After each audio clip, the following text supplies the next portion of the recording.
किताब पढ़ रहा हूँ यंग फॉरएवर। ये मार्क हेमन की किताब है और इसमें एक बहुत बढ़िया बात लिखी है जो शायद आपको पढ़नी चाहिए या सुननी चाहिए। उन्होंने कहा है कि अगर 6 लोग हैं, एक को सोराइसिस है यानी कि स्किन की डिजीज है, एक को अर्थराइटिस है यानी कि घुटनों की बीमारी है या गठिया बाय है, एक को हार्ट डिजीज है, एक को डायबिटीज है, एक को आईबीएस यानी कि पूरा का पूरा गट खराब है और एक को डिप्रेशन है, यानी कि 6 बीमारी है। तो अब आप क्या करेंगे?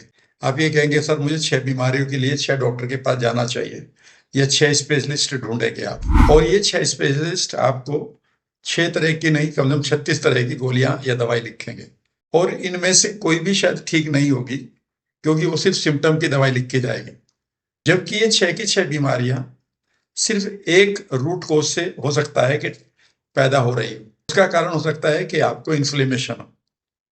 जब इन्फ्लेमेशन है तो बॉडी कोई भी रूट ले सकती है, किसी को वो डायबिटीज कर सकती है, इवन किसी को कैंसर भी कर सकती है, किसी को मोटापा कर सकती है, और मैं 15-20 बीमारियां बोल सकता हूं।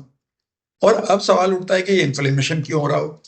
तो हो सकता है कि आपको फूड सेंसिटिविटी हो, यानी कि आप ऐसी कोई चीज खा रहे हो जिससे आपका गट सडनली रिएक्ट कर रहा हो और आपको पता ना हो, और उस गट की वजह से आपका माइंड भी रिएक्ट कर रहा हो, क्योंकि माइंड एंड गट दोनों एक साथ है। लेकिन आप इस दोनों को तो आप कुछ भी नहीं करेंगे इनके साथ तो, और आप क्या करेंगे? आप बहुत सारी दवाइयां खानी शुरू करेंगे और आपको आप ब्रांड भी कर लोगे।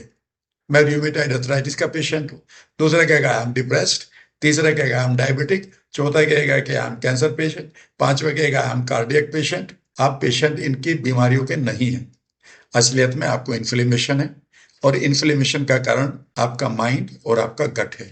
खाना गलत खा रहे हो या उसे गलत तरीके से पचा रहे हो, आपका लाइफ स्टाइल हो सकता है गलत हो या आपकी सोच गलत हो, और ये सारे का सारा इन्फ्लेमेशन आपको ये नई नई बीमारियां दे रहा है, जिनको आपको बताते हुए डॉक्टर के क्लिनिक में कई बार बड़ा मजा भी आता है। याद रखिएगा, रूट कोज को समझिए, ठीक होना शुरू हो जाओगे। धन्यवाद।